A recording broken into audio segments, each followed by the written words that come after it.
Good afternoon. I'm not gonna dance, but I'm gonna speak. So I'm gonna speak about global interdependence in our world and about climate diplomacy. But let me first of all thank the British Embassy for organizing this TEDx, special TEDx for COP26. And let me also thank the Diplomatic Academy of Vietnam for hosting us in their brand new headquarters. Now, while speaking, I will, of course, bring my feelings of an ambassador who has dedicated much of his time and energies to climate change over the last 2 years. Won't be surprised of that because Italy is the UK partners in convening and co-chairing and preparing 26.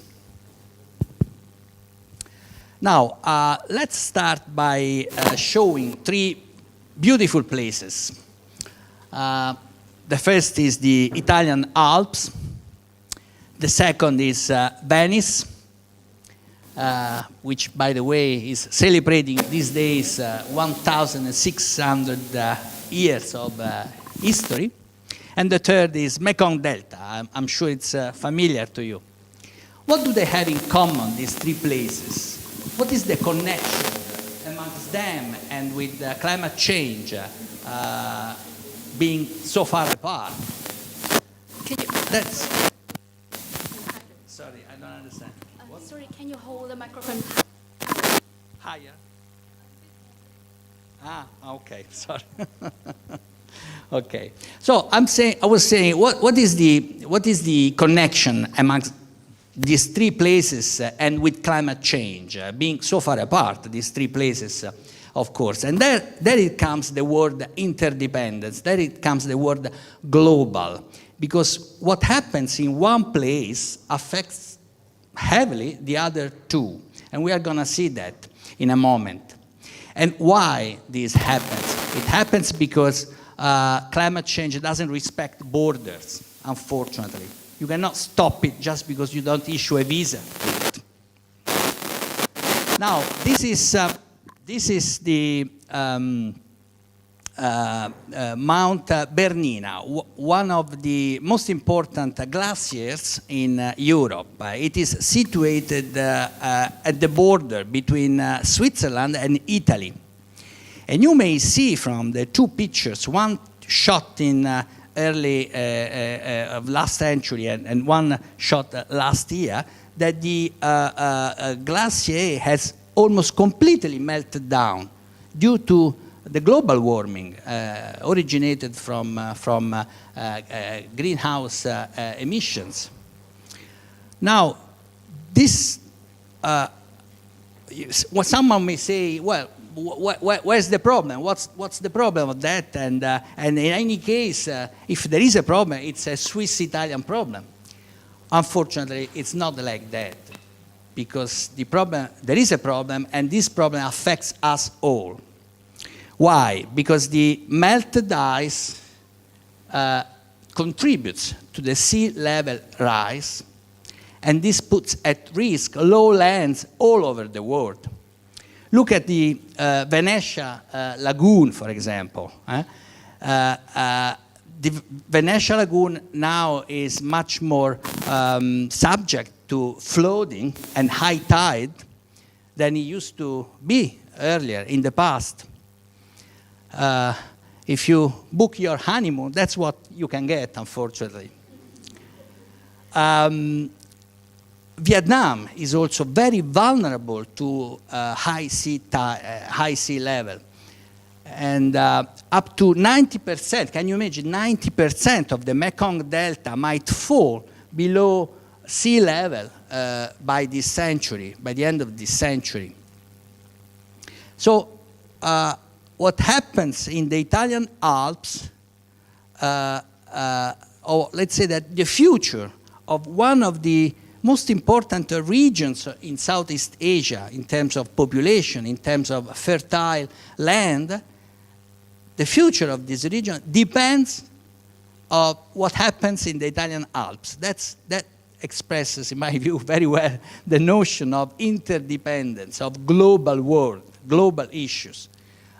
we live in a global world. The problems are global, countries are interdependent, the challenges are common, and our way to address them has to be global as well.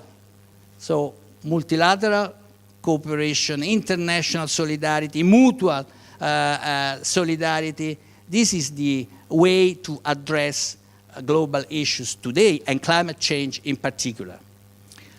And we have to do it now. It has been said very well by Gareth Ward, by the ambassador of the UK, and by Alok Sharma.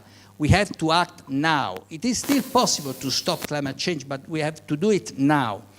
Either we face the costs of the transition now, or we act later and we pay the much higher price of a climate disaster. That's, this quote, I guess, captures very well the sense of urgency that should guide our world leaders in Glasgow from tomorrow. And we should do our best to keep global warming below 1.5 degrees, as you know. And there are a number of multilateral initiatives to do that. UK and Italy have taken up the challenge of convening COP26, but also Italy is chairing the G20 this year, and UK is chairing the G7 this year. Both groups have dedicated and have focused a lot on climate change during their deliberations over the year. The European Union and its member states, Italy is one of them, have committed to, have taken ambitious commitments, in particular cutting up to 50% of the emissions by 2030 and reaching carbon neutrality by 2050. Vietnam has made substantial efforts as well. Last year, the government of Vietnam presented its nationally determined contributions, the NDCs, and just to explain, this is the national statement indicating the target of emission reduction that every country has to present to the United Nations. So Vietnam made this statement last year, one of the first countries to do it. And possibly additional pledges will be presented in Glasgow directly during the conference.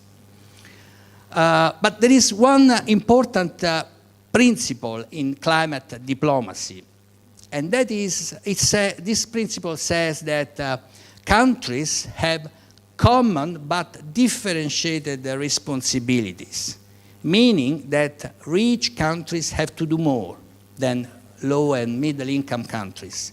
And not only do they have to do more, but they have to provide financial resources to assist low and middle income countries in their ecological transition.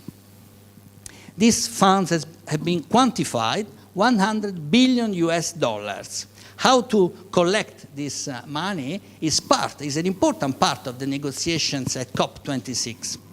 Along with other two important chapters of negotiations. One is about the rule book of how to calculate emissions and how to calculate the compensations between countries as far as emissions of greenhouse gases are concerned. And the fourth chapter is about adaptation measures, adaptation to climate change measures.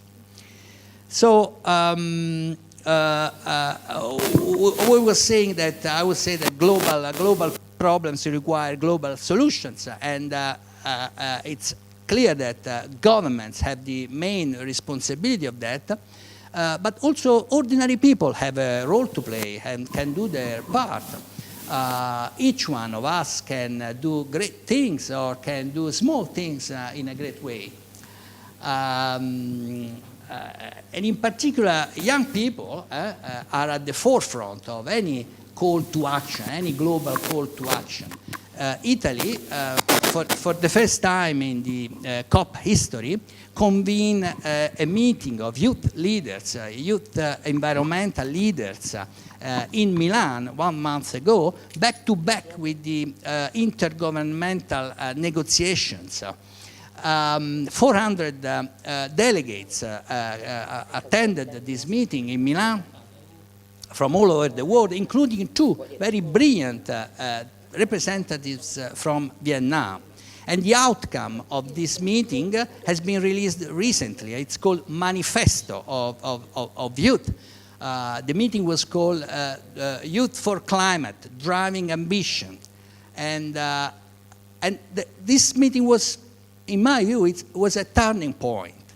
Because, you know, until now, young people has been, as far as climate change, has been considered mainly as an actor for mobilizing public awareness about climate change. But from now on, it's clear that youth can also be an actor when it comes to providing solutions, providing creative and effective solutions to stop climate change and to contribute to shaping the right policies to do that. And I'm happy that the idea of convening a youth meeting before COP is getting consensus, that it will probably continue during the next sessions of COP 27, 28, and so on. So, very good. Government have the main responsibility, the people can do also their part, and the business sector is also key for climate change. Private companies must come up with low carbon solutions if they want to remain competitive in a global market that it is increasingly rewarding green and low carbon footprint.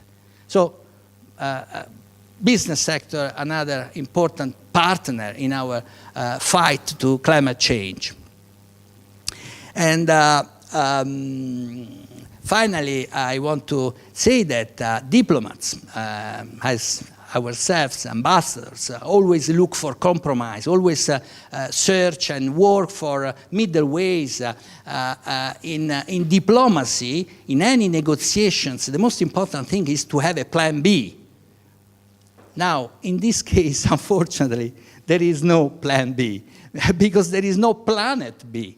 And this slogan, in its simplicity, reminds us very clearly that we have individual and collective responsibilities.